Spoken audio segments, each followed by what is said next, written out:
and everything else Deputy in the UK economy Ivana at the time. Bacik of the Labour Party. Gurmagad Cancor, I want to say Fáilte Galer to all our visitors in the gallery and in the Distinguished Visitors Gallery. Taoiseach, you've just said that housing is the single biggest issue facing us. I think we all agree on that. But I don't know if you will agree that the housing system in Ireland is broken, commodified and marketised. The private rented sector is filling the gaps left by lengthy social housing lists. Far too many people are in homelessness, and your government has presided over what is an extraordinary failure and indeed a significant shift. We've seen home ownership rates dropping and people in Ireland now renting in far larger numbers, not by choice but by necessity.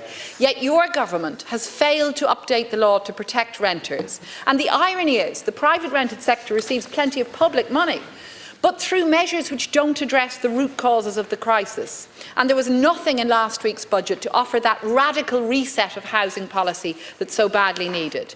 And indeed, Taoiseach, with the rental accommodation scheme, with housing assistance payments, the state has taken responsibility off itself for housing those who should be in social housing. And all of us know, in the private rented sector, we see thousands of would-be social tenants and thousands of would-be homeowners who are lacking substantial protections in terms of security of tenure, affordability of rent, and indeed the ability to make their home their own.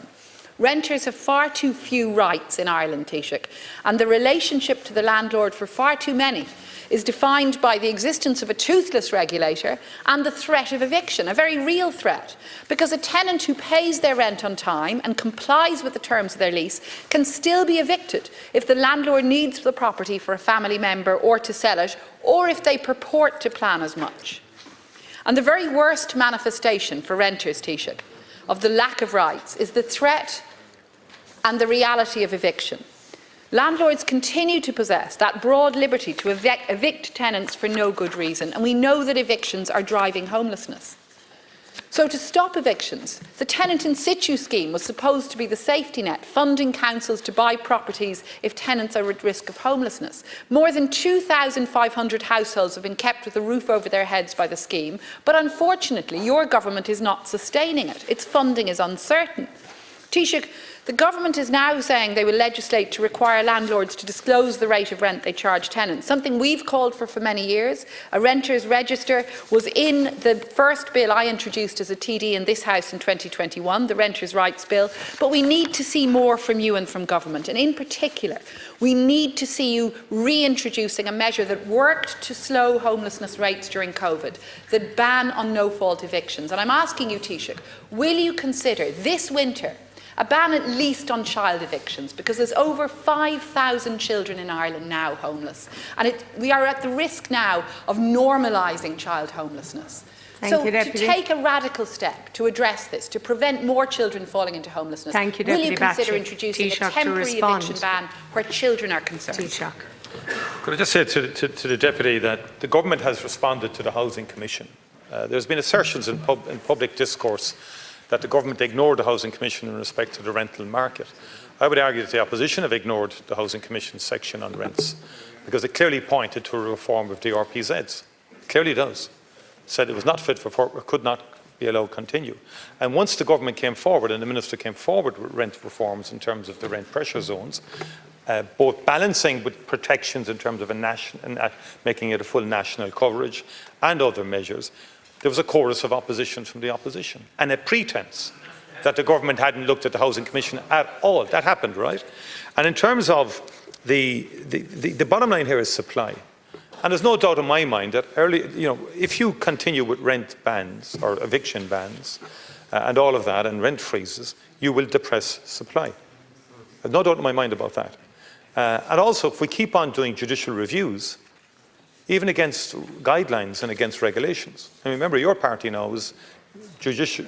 Don't nod, it's the facts. It's paralysing the system. We want to get apartments built. Different types of apartments, different sizes, different guidelines.